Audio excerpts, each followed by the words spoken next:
waiting. That is perfectly alright. My data indicates clear skies in the coming days.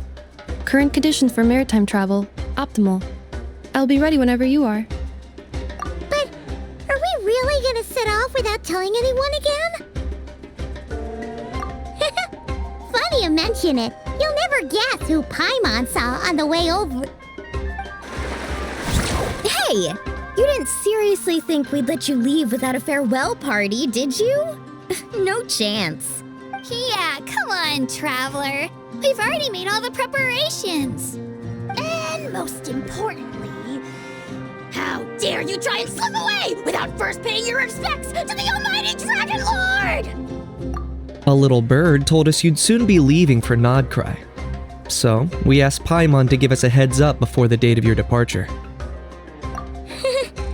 You sure it's not time to think about changing that little habit of ours? Don't worry, we won't keep you long. Besides, everyone's there already. Chaska, Ian-san, Auroron, even the Pyro Archon herself. You're invited too, Ineffa. Shilonen has a special gift for you. Accompaniment request accepted. Shilonen demonstrates excellent massage technique. My impression of her is exceedingly positive. Wait, so robots like massages too? Or is it just that Shilonen really knows how you're wired? Alright, enough with the chit-chat. Let's head to the venue. Woohoo! Party time!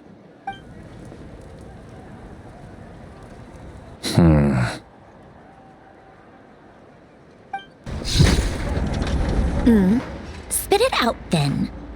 They've set off. Just as my calculations projected. About time I met this variable in person.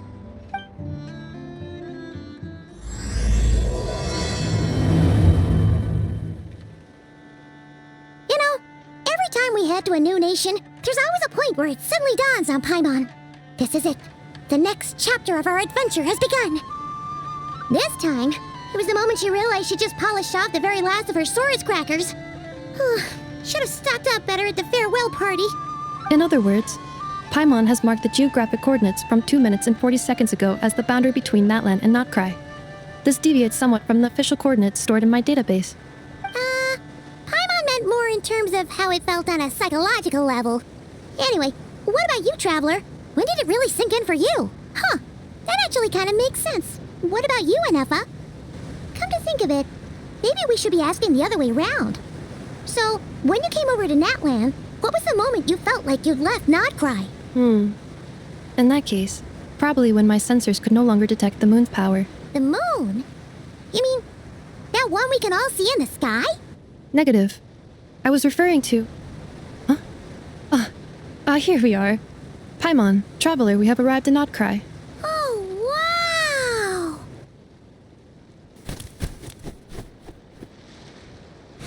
Paimon, Traveler, welcome to Nod-Krai.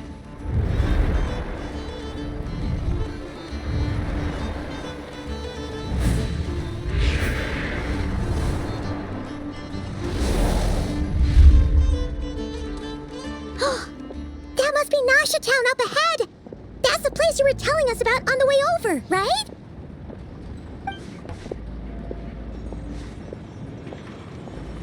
That is correct, Paimon. It is also the most bustling commercial hub in all of Nod-Krai.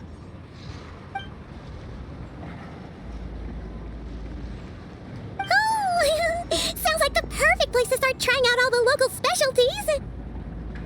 Huh? Is something up, Traveler? Paimon.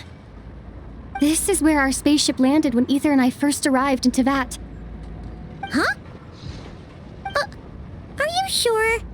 But how come you've never mentioned that before? Seems pretty important to Paimon. Well, because those memories are really hazy. All I remember is Ether waking me up and us leaving the ship. But just now, setting foot on this land, I felt something. The kind of power I sensed in those moments. Are you referring to Kuvaki? What now? The locals refer to it as Kuvaki. It is a unique elemental force found only in Nod-Krai, or rather, A pure, primordial form of elemental energy. That is correct. Another similar concept I have found in my database is the primordial sea. Legend has it that long, long ago, the moon that shines in the sky above us once rose from the land of Nod-Krai. Modern geological surveys and meteorite studies conducted in the region have since supported this claim. So, when you mentioned being able to detect the moon's power earlier, you were referring to Kuvaki?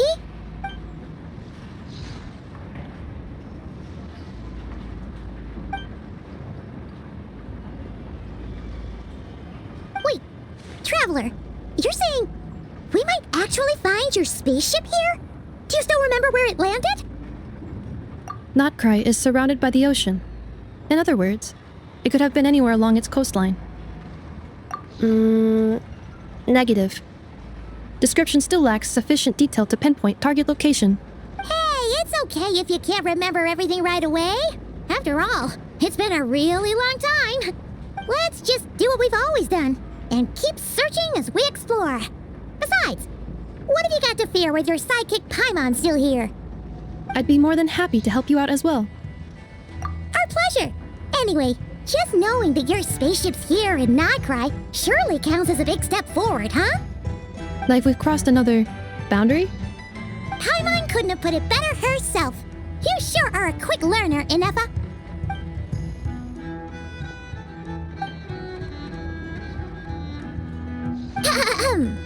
Well, as the best guide in the whole of Teyvat, Paimon hereby does solemnly declare, Nod-Krai, here we come! It just occurred to Paimon, if we were looking to put out a missing spaceship commission, or to learn more about Nod-Krai, wouldn't it make sense to drop by the Adventurers Guild? The guild is located in Nasha Town. Simply follow this road and you'll reach it.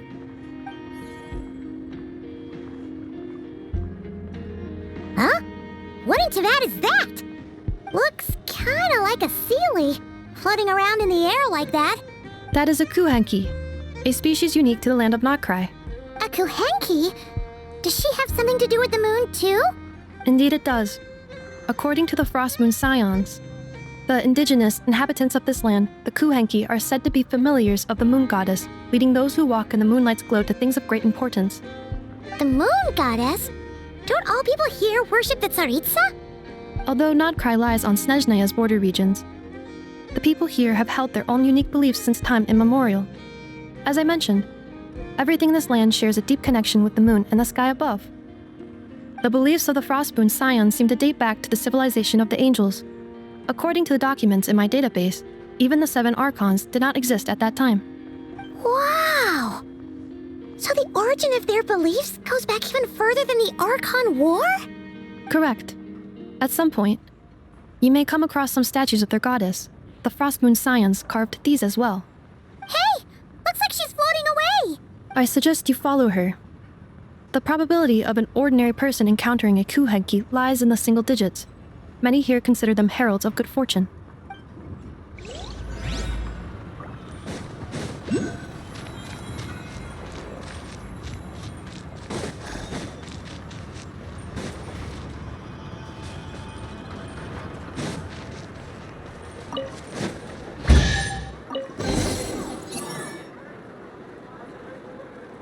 Is this a travel guide? Huh. It actually led us to something useful.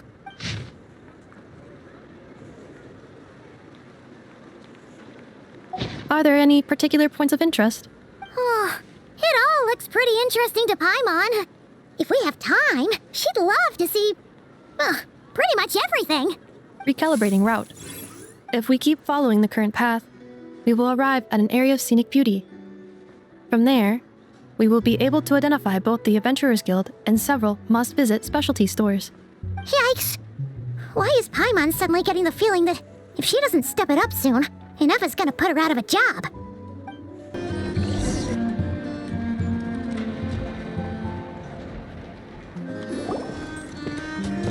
Wow! Nasha Town actually looks pretty big from here. Feels a bit different than Paimon imagined, though. Which aspects in particular deviated from your expectations? Well, Paimon Paimon keeps hearing people describe Nod-Krai as an adventurer's paradise. So she kind of thought it'd be a bit more picture perfect somehow. According to legend, there was indeed an era of peace in Nod-Krai's past, the age of the Fae. Tales of those ancient heroes are still told today. One of the most well-known is that of the Lantern Fae. This individual performed many good deeds for Nod-Krai. The present-day Lightkeeper's nightly lantern patrols are, in part, a tribute to their memory. But then, one day, What happened? there came a devastating abyssal calamity that swept across Nod-Krai, and for a time it was left desolate. Heartbroken by what had become of the land they had so cherished, that Fae extinguished their light, just as the abyss had extinguished all hope. Nowadays, the paradise people speak of is more of an aspiration, or an irony, perhaps. An irony? Today, no official authority governs Nod-Krai. In theory, at least, it is somewhere a person can do whatever they wish, and become whoever they want to be. The Adventurers Guild is just over there, in Nasha Town's central plaza, and the Flagship Tavern is over that way. Hey, what's that building over there? You know, the biggest, tallest one. That is Aino's Boom and Blast Kuvaki energy cannon. It gets activated when the wild hunt threat level outside Nasha Town reaches a certain threshold. But according to the scan I just ran, the energy cannon appears to be malfunctioning, likely due to a recent discharge. The Wild Hunt? Isn't that the abyssal calamity you mentioned that's specific to Nod-Krai? It is a phenomenon that has been occurring for several centuries now. Yet the time and location of wild hunt attacks are seemingly random. At first, it was more of an old wives' tale that adults used to scare children. If you don't start behaving, kid, some night, the wild hunt's gonna come for you. Listen, do you hear that? That weeping in the fog? Those are the cries of a young woman being dragged away. You're saying people actually hear things like that? I have not witnessed enough wild hunt attacks to give a statistically sound answer, but the oldest legends say that all people saw was the ghostly shadow of a woman in the mist. It wasn't until later that it became a full-blown calamity. Abyssal monsters and all. When you put it like that, Paimon's really gotta hand it to Aino. Not only did she repair you, but she's even built a giant cannon to keep the wild hunt at bay. Absolutely. Aino is very impressive indeed. Anyway, according to my schedule, it is time I took you over to the flagship. Oh, sure. After all, we shouldn't keep Varka waiting. Well, Paimon's not sure if he'll actually show up at the bar this early. You're right about that. Huh! Isn't this the Adventurers Guild? Why isn't anyone here? Does that mean that Catherine and Nod-Krai actually gets to clock out? Anyway, let's come back later.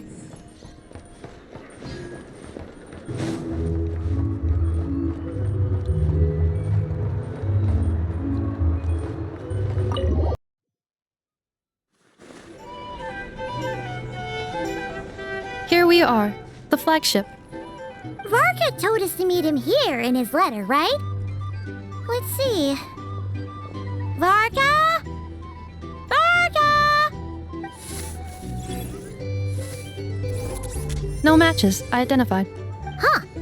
So he isn't here after all. Oh, guess we never did actually say we'd be arriving today. Hey, why don't we go ask the owner? If what they say is true, Varka's drinking prowess must have left quite the impression.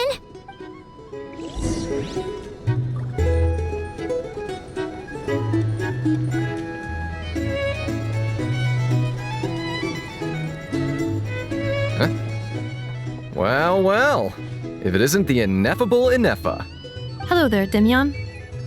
You know each other? Of course. Ineffa's a regular here at the flagship. So, robots are into booze too? Not at all. The energy conversion efficiency of alcoholic drinks is very low, and most of them are full of impurities. Still, I can affirm that your berries and fried meat deserve a solid 9.12 out of 10. It has Aino's approval too. Funny that you should mention that. While you were away in Natlan, Varka would come in here every day to pick up a serving of berries and fried meat for Aino. Aww. He must have been worried sick that she wasn't eating properly on account of being so hung up about Ineffa being gone. Actually it's 'cause Varka found out that Aino went wild after Ineffa left, gorging herself on snacks she normally couldn't get her hands on. So it was more worry that she wasn't getting a balanced diet. I think I might have just put my foot in it. Anyway, since you're back from Natlan, these two must be the ones Varka mentioned. The Traveler and Paimon, yes? Yep, that's us. So, from the sounds of it, you must be a close friend of Varka's too. Varka? Goes without saying. After all, he's the only one around here who's ever managed to stay standing after 10 rounds of the roulette special. Paimon can't believe he's made such a name for himself. Though, guess it's hardly surprising how. Right now? Must be somewhere near Anvantinyarvi. That's quite far from here. Huh? Where's that? It's a lake in the northern part of Nod-Krai. Word reached him of trouble brewing around those parts, so he took his knights to check it out. Oh. So, we missed him? Varka knew you'd say that. So he specifically told me to make sure you stayed here and enjoyed yourselves. He sends his assurances that everything's under control. Well, if he's that confident, guess our only option is to accept. Anyway, it's not like there's any special cause for concern. He is the Grand Master, after all. Exactly. Plus, not only has he booked you into our finest room, he's paid for it in advance, too. Whoa! That's so generous of him! We might not have met yet, but Paimon's got a feeling that we'll get along with Varka like a house on fire. Oh, and by the way, he also asked me to serve up a portion of berries and fried meat for Ineffa. That was prepaid as well. Thank you. No, thank you. I'm the one who should be grateful for your business. Traveler, Paimon, why don't you go ahead and drop off your luggage? I can use this time to go pick up some components that Aino asked me to bring back. Sure thing. Besides, now that we've got ourselves a map, once we're done unpacking, we might as well go for a stroll ourselves. Why don't we meet up again later? Oh. So you no longer require navigational assistance? No worries, we should be fine. We've got a rough idea of our way around town, so Paimon's reasonably confident we shouldn't get too lost. Thank you. This translates into an approximate time saving of 30%, meaning I will be able to see Aino about 45 minutes earlier than previously projected. Oh, right. You must miss her a lot, too. In that case, we better get a move on.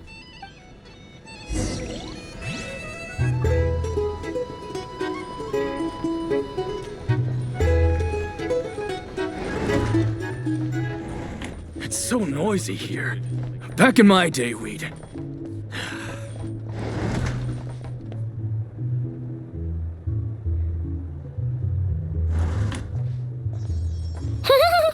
Feels pretty nice having someone sort out our food and lodging for us, huh? But is this really the Flagship's best room? It's pretty big, make no mistake, but it looks a little worn out, right? Though, to be perfectly honest, that feels right at home with everything else we've seen of Nasha Town. You mean it's got something to do with Nod-Krai's history? Oh, that makes sense. But what exactly was this calamity?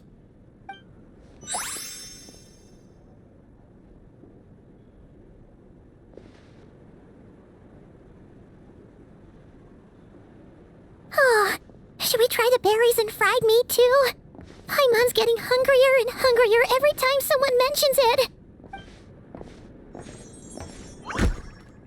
Oh, sorry about that. Paimon wasn't watching where she was going. Please, there's no need to apologize. If anything, I'm the one who should be sorry. Clearly, I shouldn't have gotten lost in my thoughts in the middle of a hallway. Wait a sec. Are you staying in the room next to ours? Ah, quite the perceptive one, I see. First things first, allow me to introduce myself. My name is Kirill Chudamirovich Flins, but please, just call me Flins. Whoa, that's an impressively long name for sure. Ah, is that so? Names like mine ought to have been fairly common in Snezhnaya, at least in the past. Would I be correct then to assume that the two of you are travelers in this land? Yep, you sure would be. Paimon is Paimon, and this is the Traveler. We've been to a bunch of nations already, but we only just arrived in Nod-Krai today. What a rare honor it is to meet such worldly travelers. Are you here for travel too? If only I had the time to spare. No, I'm just staying the night. Oh, so you're here for business? That's certainly one way to put it. I'm a ratnik of Nod-Krai, normally stationed near the burial grounds to the north. My sole cause for being here today was to repair this lantern of mine. The burial grounds? Your surprise is entirely understandable. Most people cannot even begin to fathom the idea of a life surrounded by tombstones and decay. But if you've heard of the calamitous abomination that is the Wild Hunt, you'll know that in their wake they bring a host of souls tainted by abyssal filth. That then is why we are stationed by the burial grounds, to hold the line where it is most vulnerable. Oh, so it's all about fighting against the abyss. Oh, sounds like a tough job. I thank you for your concern. But in truth, I've long since grown used to it. In fact, I like to think it rather suits me. If anything, I'd say I prefer the peace and quiet of a graveyard to the hustle and bustle of urban life. Paimon sort of gets it now. But even so, she's still pretty sure she could never get used to living in a graveyard herself. For one thing, she'd be too scared to fall asleep at night. Oh, I assure you, there's no need to worry on that account. The kind of ghosts you find in cemeteries aren't too big on talking. But even when they do, they're usually far more discreet than the living. Well, would you look at that? Who'd have thought we'd end up chatting this long? Must have a lot in common, huh? Forgive me, but I must excuse myself, for the time of my appointment draws near. And in terms I'm sure you'll understand, a lanternless ratnik is like a mapless traveler. A serious conundrum indeed. Oh, sure. In that case, you go right ahead. We won't keep you any longer. Not at all. Should the opportunity present itself, I'd gladly continue our conversation another time. You're always welcome to come visit my grave. The grave I stand watch over. Your visit would bring much needed light to that place of final rest. Right. Well, if we get the chance. Then allow me to wish you a traditional ratnik's farewell. See you by the graveside. Ugh. Jeez. What a weirdo. Not to badmouth him at all. In fact, he seemed pretty cultured, but at the same time, kinda spooky? Must be all that time he spent around graveyards. His lantern? No, not really. You mean, 'cause it was broken? Huh. Guess you've always had a nose for stuff like this. If you're worried, you can always ask him the next time we cross paths. Hey, don't you start spouting all that weird stuff too.